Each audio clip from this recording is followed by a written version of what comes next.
Primeiramente, eu quero render graças a Deus pela vida da igreja, o povo de Deus aqui presente. Saudar também a você que acompanha pela internet, cultuando a Deus conosco. Peço que você abra a sua Bíblia em Mateus capítulo 22, do verso 23 até o verso 33, texto no qual vou basear a palavra desta manhã.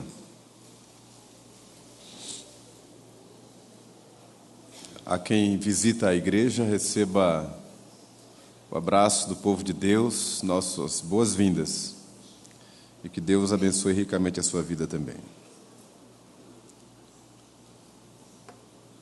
Diz assim a palavra de Deus: naquele dia, aproximaram-se dele alguns saduceus, que dizem não haver ressurreição, e lhe perguntaram: Mestre, Moisés disse, se alguém morrer não tendo filhos, seu irmão casará com a viúva e suscitará descendência ao falecido. Ora, havia entre nós 7 irmãos. O primeiro, tendo casado, morreu e, não tendo descendência, deixou sua mulher a seu irmão. O mesmo sucedeu com o segundo, com o terceiro, até ao 7º. Depois de todos eles, morreu também a mulher. Portanto, na ressurreição, de qual dos 7 será ela esposa? Porque todos a desposaram. Respondeu-lhes Jesus: Errais, não conhecendo as Escrituras, nem o poder de Deus. Porque na ressurreição nem casam, nem se dão em casamento. São, porém, como os anjos no céu. E quanto à ressurreição dos mortos, não tendes lido o que Deus vos declarou? Eu sou o Deus de Abraão, o Deus de Isaque, o Deus de Jacó? Ele não é Deus de mortos, e sim de vivos. Ouvindo isto, as multidões se maravilhavam da sua doutrina.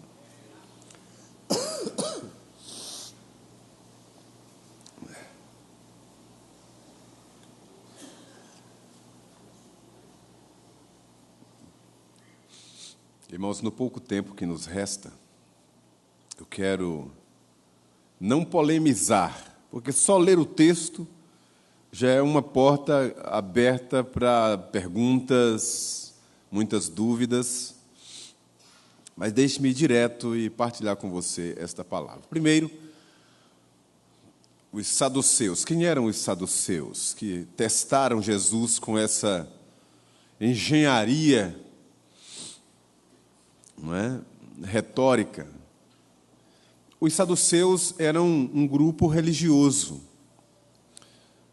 do primeiro século. Eles eram um grupo político,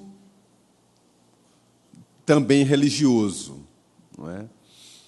Eles andavam de braços dados com o império, nacionalistas.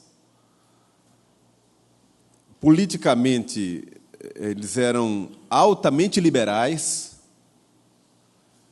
mas na religião, altamente conservadores, e não criam em muitas coisas. Os saduceus tinham como verdade apenas os 5 primeiros livros da Bíblia, ou dos escritos de Moisés, ou o Pentateuco, só, e nada mais. Eles não acreditavam na ressurreição, como foi o teste aqui, não acreditavam em anjos também, na imortalidade da alma.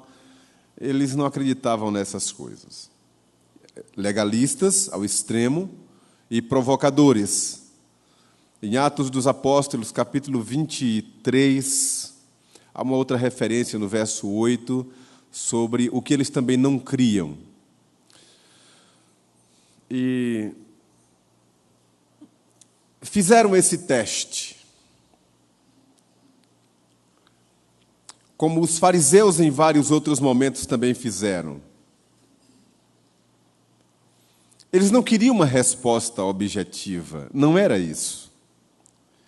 Eles queriam apanhar Jesus e colocar Jesus em dificuldade perante o povo e desacreditar a sua mensagem. E vejam que coisa curiosa. Eles perguntam sobre a ressurreição como se eles crescem nisso. Esse é o teste. Eles dizem, Senhor, porque na ressurreição, como é que vai ser? Como se eles acreditassem na ressurreição. Mas, historicamente, eles não acreditavam, divulgavam, ensinavam, fazia parte da doutrina deles, o não crer na ressurreição. E tomaram isso e colocaram positivamente, objetivamente, diante de Jesus, como se eles acreditassem nisso. Aí vejam que a resposta de Jesus, ele afirma duas realidades ou duas doutrinas bíblicas como sendo verdadeiras. Primeiro, a ressurreição. Jesus afirma, diz, não, na ressurreição, e então dá o ensinamento bíblico. E a segunda, o céu. Jesus afirma que há céu, coisa que eles também não acreditavam. Então, no texto, em 2 versículos, Jesus fala sobre isso. Aqui, ó. Jesus fala que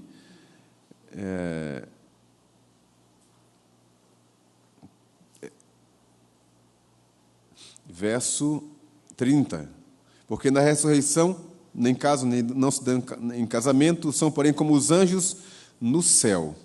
No verso 30, ele fala das duas realidades, das duas doutrinas, as quais ele reafirma. E encerra a discussão ali com a multidão maravilhada. Não vou falar sobre ressurreição nem céu. É assunto para um outro tema, um outro dia. Eu quero pegar para hoje de manhã o verso 29, que é a chave que Jesus usa para mostrar a ignorância deles, ou a razão da ignorância deles.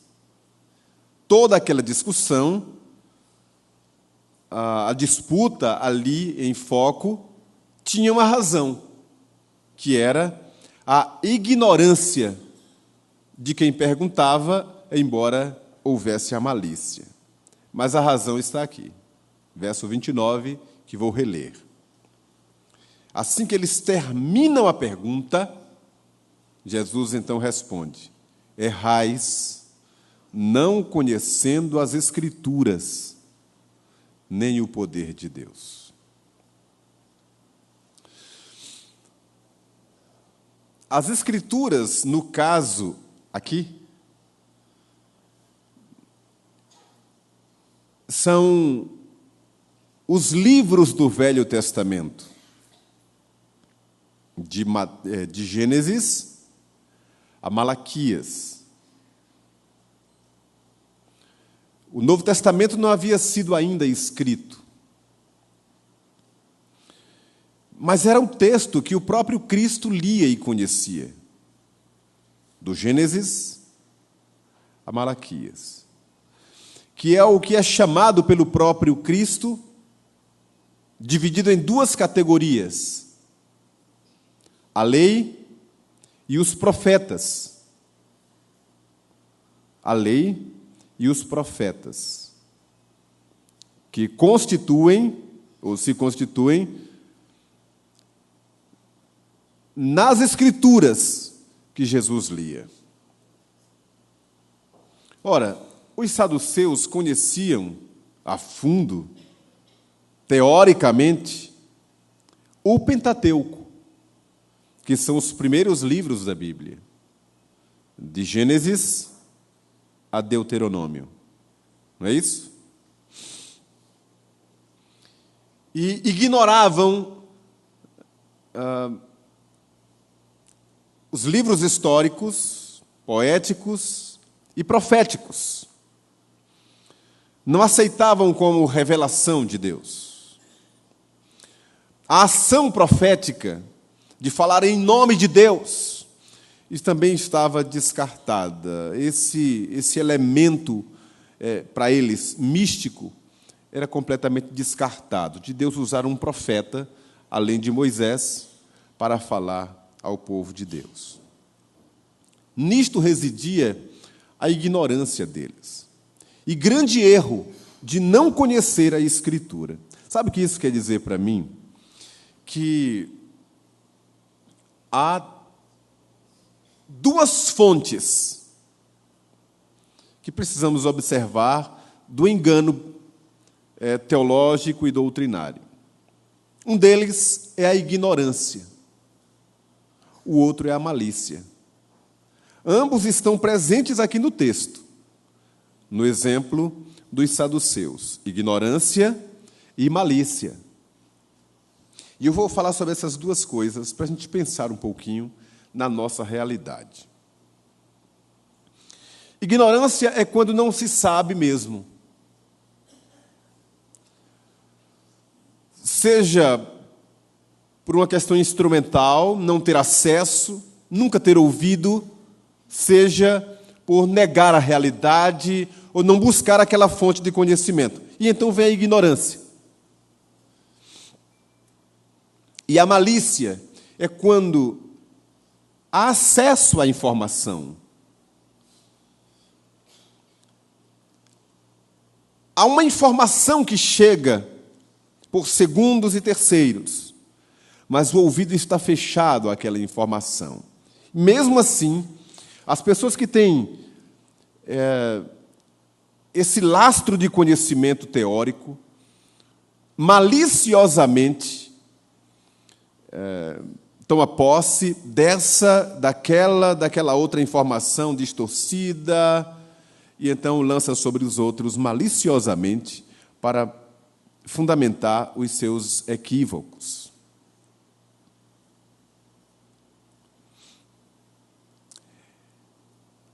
É o apóstolo Paulo quem fala desse tipo de procedimento.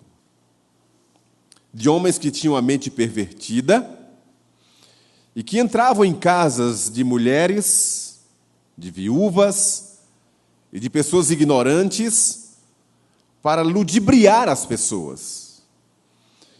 E chamou esse procedimento de proselitismo. Proselitismo vem de prosa, vem de conversa fiada, de papo, para enganar as pessoas. São aqueles que não entram no reino dos céus e não deixam os outros também entrarem. E a ferramenta que usam é o engano, pela ignorância e pela malícia, que são duas ferramentas que são utilizadas para fundamentar um erro. Então, deixe-me dar alguns exemplos práticos para ilustrar o que eu quero falar nessa manhã. Vamos olhar primeiramente para a ignorância.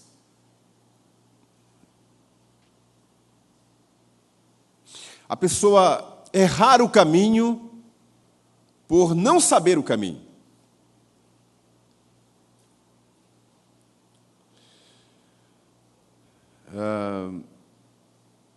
Agir equivocadamente por não saber a verdade. Abraçar uma doutrina aparentemente correta por não conhecer a verdade. Nós vemos isso todos os dias. Ficamos chocados, às vezes, com pessoas inteligentes, mentes brilhantes, que aderem a seitas tão esdrúxulas, tão estranhas, pervertidas, que nós, sinceramente, não entendemos como que alguém pode, com uma mente lúcida, nem precisava ter uma iluminação do alto, segundo o nosso entendimento, para compreender que não tem lógica naquele ensino, não tem base alguma, mas pessoas seguem um caminho errado pela ignorância, por terem sido ensinadas e fundamentadas em um erro. Vemos isso todos os dias. E tem muita gente seguindo, como diz o apóstolo Paulo, ensino de demônios, apostatando da fé ou se desviando do caminho por obedecer a um ensino de demônio, pela ignorância em que vivem, como diz a própria Escritura. Parece algo gritante. Como é que alguém pode seguir um caminho tortuoso por ignorância, num tempo de tanta informação?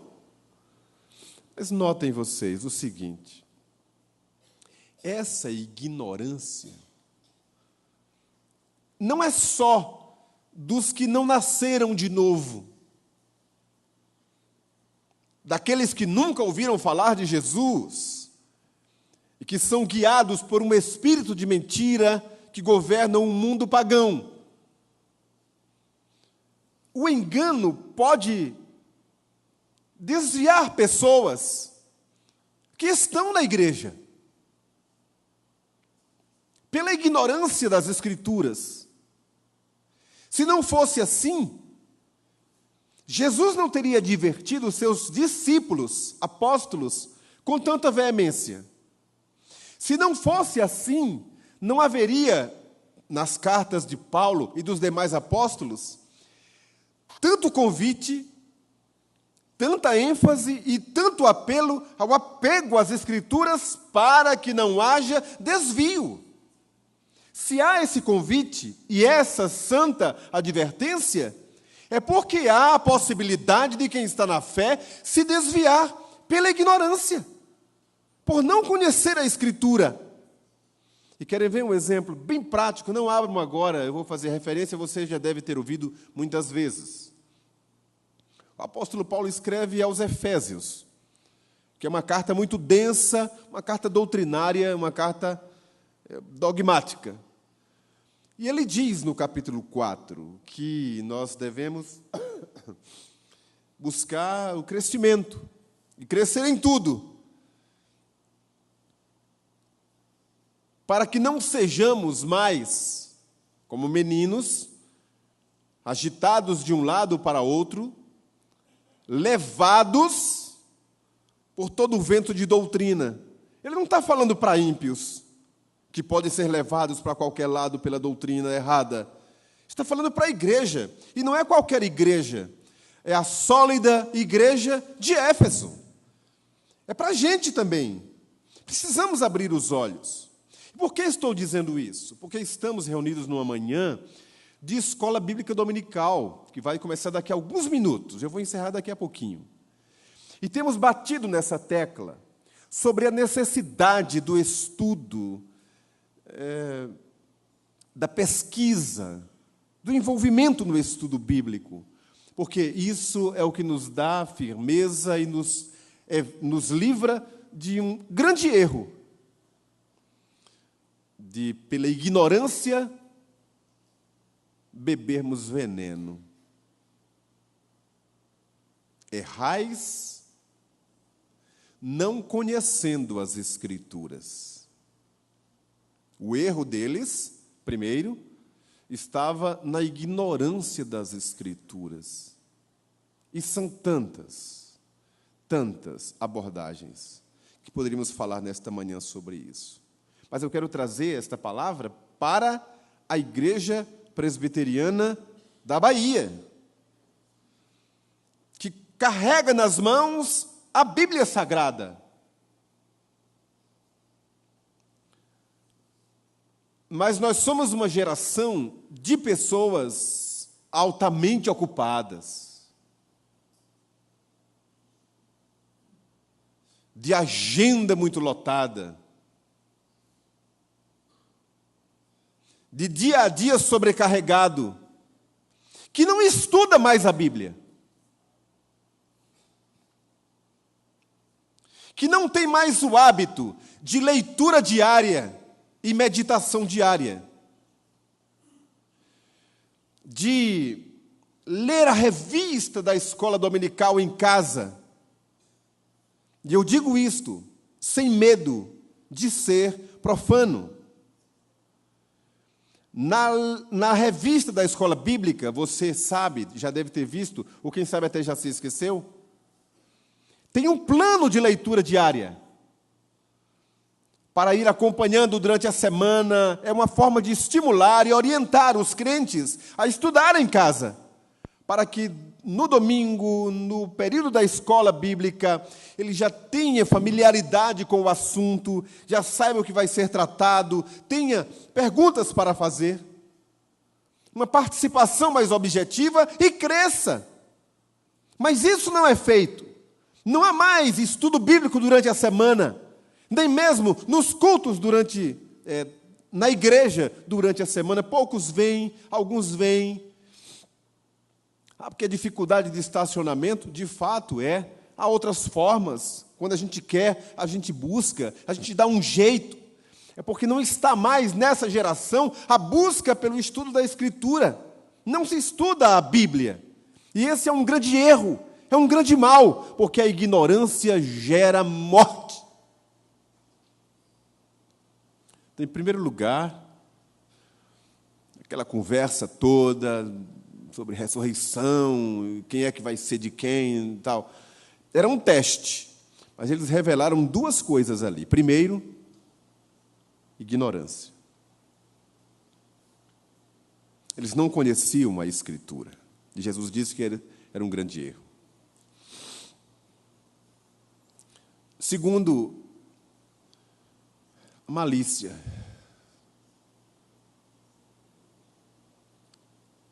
A maldade, a dureza do coração.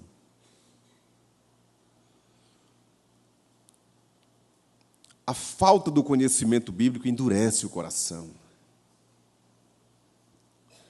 A falta da doutrina, da palavra de Deus, do ensino da palavra de Deus, endurece o coração, entorpece a mente, desvia as pessoas do caminho. E aqui eu vou tomar e aplicar também para nós. Também para nós. Porque a ignorância da Escritura, a falta de conhecimento bíblico, muda o comportamento das pessoas para viverem como ímpios. O temor do Senhor está na sua lei. O caráter de Deus está impresso na sua palavra. A vontade de Deus está na sua palavra. De modo que muitas pessoas querem espiritualizar, erroneamente, equivocadamente, os textos bíblicos para a sua própria conveniência. E dizem e esperam que Deus fale, que Deus revele, que Deus instrua. Ele já instruiu. Ele já revelou. Já está posto na palavra o que Ele quer e requer de nós. O que Ele espera e o que nós devemos fazer é ler e meditar na Escritura, porque nela está a vida eterna. A verdade de Deus já está entre nós. Está aqui, no livro sagrado. Nenhuma vírgula ou um tio pode ser tirado ou acrescentado. O cânon está fechado. Tudo que Deus tem para nos falar está aqui, revelado na Escritura Sagrada, para nosso ensino, correção, disciplina. Tudo está aqui. Então, essa maldade, essa vaidade, essa perversão, essa malícia com as coisas, para se esquivarem da verdade, para se justificarem das coisas, não é de agora, é desde sempre, mas é pela falta do temor do Senhor extraído da Escritura. Por que é que eu estou dizendo isso? Eu falei, acho que 2 domingos atrás, e vou dizer de novo agora. Lembram que eu falei que é muito difícil você evangelizar uma pessoa desviada do Evangelho? Porque ele maliciosamente, perversamente, vai querer justificar a sua vida, ele vai desconfigurar a sua palavra e vai dizer que ele está bem com Deus, embora não esteja bem com a igreja, embora vivendo no mundo erroneamente, mas está bem com Deus, tem consciência das coisas. É um tipo de mente pervertida, desviada, modificada, alterada pelo afastamento do temor do Senhor que está na palavra. De modo que o que está na Escritura não é para os outros, é para nós. Se esta palavra fosse para os fariseus do primeiro século, para os saduceus do primeiro século, para aqueles grupos religiosos nos dias de Jesus, não tivesse a ver conosco, não estaria aqui para o nosso ensino. Estaria resolvido entre eles lá. Isto é para nós. O Senhor está dizendo para a igreja da Bahia: errais, não conhecendo as Escrituras, nem o poder de Deus. De modo que eu estou muito incomodado, inquieto, insatisfeito com a dinâmica, com a motivação de muitos crentes, e não apenas da nossa igreja, dessa geração, que me preocupa demais, de não querer estudar a Bíblia, de não reservar tempo para isso. E o desespero que dá, eu digo com sinceridade, às vezes dá vontade de, fazer uma bobagem, mas depois vem a luz, e eu sei que não é pela força, nem é pela violência, só Deus pode fazer isso. Mas o desespero que dá é diante do quadro que nos é apresentado, do tempo que estamos vivendo e que vamos viver, de tantas filosofias perniciosas, adoecedoras, que vão machucar a igreja, que vão roubar tantas vidas, e os crentes estão vindo participar do culto, cantar louvores, buscar alívio, esquecendo-se daquilo que nos dá firmeza, alimento, é a Escritura. Eu trocaria esta reunião bonita, festiva, de culto, por uma aula de escola bíblica dominical, que deve ser a ênfase, o estudo. E por que eu disse que não é só a igreja da Bahia? Porque muitas igrejas, quero que vocês saibam disso, já por causa dessa dinâmica modificada, em que os crentes estão cansados, passam a semana inteira correndo atrás de tantas coisas, o domingo ficou um dia para descanso, vêm para o culto e vão embora. Muitas igrejas, já não tem mais escola bíblica dominical, se vocês não sabem disso. Muitas! Algumas delas, inclusive, não tem mais reunião de culto, nem escola e nem nada na parte da manhã. Se reúnem no finalzinho da tarde e fazem como é que dá um ajuntamento, faz um intensivão. Então faz ali uns 30, 40 minutos de um estudo bíblico e depois aproveita que o povo está e então faz um culto de celebração com 40 minutos, 1 hora de louvor e 15 minutos de palavra. Eu não posso concordar com isso. O conselho desta igreja não concorda com isso. Porque nós cremos que o que dá firmeza, consistência, maturidade e verdadeira espiritualidade é o conhecimento da palavra. E o conhecimento da palavra é no estudo bíblico, sistemático, continuado na escola bíblica dominical, que me formou os professores e uma geração de pessoas que conhecem o Senhor. De modo que, finalizando, jamais abriremos mão do estudo bíblico,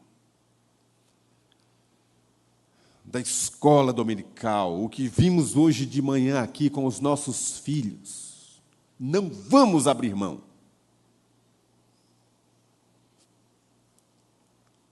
E vamos começar a conversar individualmente com pessoas. Algumas precisam ir para casa. Têm dificuldade de locomoção, dificuldade de permanecer muito tempo assentado. A idade chegou, de fato, umas pessoas que nós sabemos as dificuldades, outras não. O domingo foi reservado para o exercício espiritual. Mude a sua agenda, meu irmão. Refaça a sua agenda. Você vem para a casa de Deus para estudar, para aprender, para crescer, honrar ao Senhor e obedecer, como Ele requer na Escritura. Então, que Deus abençoe essa palavra. Que não sejamos encontrados com um grave erro, que é a ignorância e a malícia de quem já abandonou a verdade. Mas que Deus aplique a sua palavra ao meu coração, ao seu coração, para sermos ricamente abençoados.